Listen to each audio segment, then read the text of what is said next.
लगभग बरस भर पहले इस परिसर को छूकर आगे बढ़ गया था। तब भी सर्दियों के दिन थे। आज तय कर यहां पहुंचा था कि ठहर कर देखना है। इसे मेरी कमी कहिए या तंगदिली कि मकबरों के पास से उठती अगरबत्ती की गंध झेल नहीं पाता। कोई नकारात्मक लहर से उठती है जो मुझे वहां से बाहर लिए जाती है। मुझे आप संकीर्ण मना भी कह सकते हैं। बहरहाल, पिछली कुछ शतियों में संगीत, कला और साहित्य के क्षेत्र में जो गिने चुने विराट मनुष्य भारत में पैदा हुए, उनमें से तानसेन की अपनी अलभ्य सी गरिमामयी उपस्थिति है।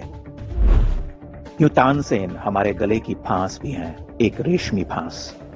रामतनु मिश्र को दुनिया नहीं जानती, मियां तानसेन को जानती है। जो मुगलों के ऐतिहासिक स्रोत हैं, वे भी सत्य से मना नहीं करते कि तानसेन अपने जीवन के उत्तरार्ध में अकबर के पास गए थे, जाना नहीं चाहते थे। रीवा के महाराज ने उनसे जाने को कहा। एक विचार यह भी है कि तानसेन नाम अकबर का दिया नहीं, बल्कि हिंदू समाज का ही दिया हुआ है।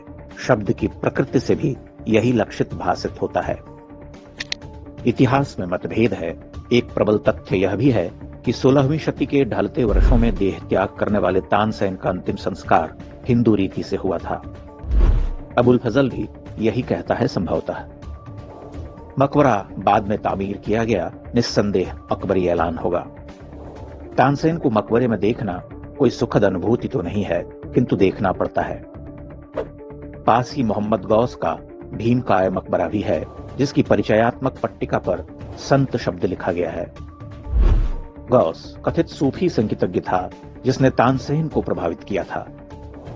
गौस के संतत्व का एक साक्षात प्रमाण यह भी है कि उसने बाबर को ग्वालियर पर अधिकार करने के तरीके बताए थे, गुप्त सूचनाएं दी थीं, रात के अंधेरे में हमले का सुझाव दिया था। गौस बाबर, हुमायूं और अकबर का करीबी था। हुमायूं के पतन के बाद वह अफगानों के भय से ग्वालियर छोड़कर गुजरात भाग खड़ा हुआ था। अकबर के समय वह वापस लौटा और ऊंचा पद सम्मान पाकर इस संसार से विदा हुआ। अकबर के लिए गौस का होना कितना महत्वपूर्ण था, यह उसके अष्टभुजाकार मकबरे से सिद्ध हो जाता है। तानसेन के मकबरे के आसपास बड़ी संख्या में कब्रें हैं। पीछे एक कब्रगाह सरीखा स्थल ही है। कोई सूचना तो नहीं मिलती, पर लोक श्रुति है कि ये सभी कब्रें गौस के शिष्यों की हैं, जो उससे सूफीवाद और संगीत की तालीम लेने आते थे। परिसर से वही अगरबत्ती की गंध उठ उठकर नथुने में घुसती चली जाती है, ऊब होती है। तानसेन की स्मृति टीसती है, न जाने क्यों। मैं इस ऐतिहासिक तहजीब को स्वीकार नहीं कर पाता। ऐसा लगता है जैसे फंदे और कठोर निगहबानी में कोई दुख का राग गा रहा मनहूसियत और पथरीला सन्नाटा उठता है, मुझे घेरे में लेता है। स्थापत्य कहीं से मोहता नहीं, मुर्दहिया नकार भरता है। जालीदार दीवारों के पार विकट अंधेरा घेरता है। अवसाद की रेखा रेंगती है, पसरती चली जाती है। जीवन का आभास नहीं होता, कोई वैभव या उल्लास नहीं। क्रूर प्रभुता का पहाड़ खड़ा दीख पड़ता है। आश्चर्य है, यहाँ गाने बजाने वाले चिर निद्रा में सोते हैं। तानसेन के मकबरे के पास एक इमली का पेड़ है, घेरे में बंद खड़ा है। कहते हैं उसकी पत्तियां चबाने से कंठ सुरीला और मधुर हो जाता है। आप आजमा सकते हैं। इस विशाल परिसर में सजीला घास का मैदान है, बड़े साफ सुथरे रास्ते हैं।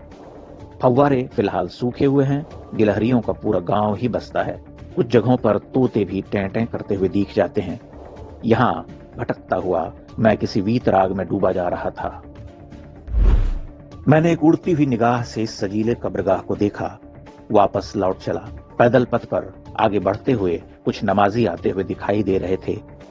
पीछे से तानसेन के रचे रागों में कभी डीवी पलुस्कर तो कभी भीमसेन जोशी और कभी अमीर खां की आवाज आती थी।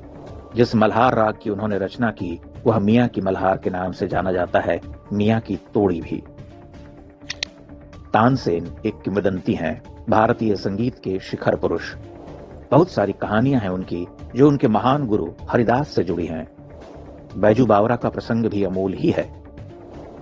बैजू की समाधि चंदेरी में है। जौहर कुंड के पास ही वह सोते हैं। यहाँ तानसेन चिर निद्रा में है। अपने स्वर से पत्थरों को पिघलाने वाले पत्थरों से मढ़ दिए गए हैं। चुप्पियों की सरगम सुनाई देती है। सच शतियों पहले भूमिसात हो चुका है। आप गिलहरियों को देखिए, शुकों के कलरव सुनिए, जीवन तो केवल उनमें ही दिखाई पड़ता है। अन्यथा यहाँ क्या है? केवल जड़ता और उदासी। क्या कहूं, एक रोती हुई सभ्यता के अवशेष। आप भव्य भी कह सकते हैं, मेरा कोई आग्रह नहीं।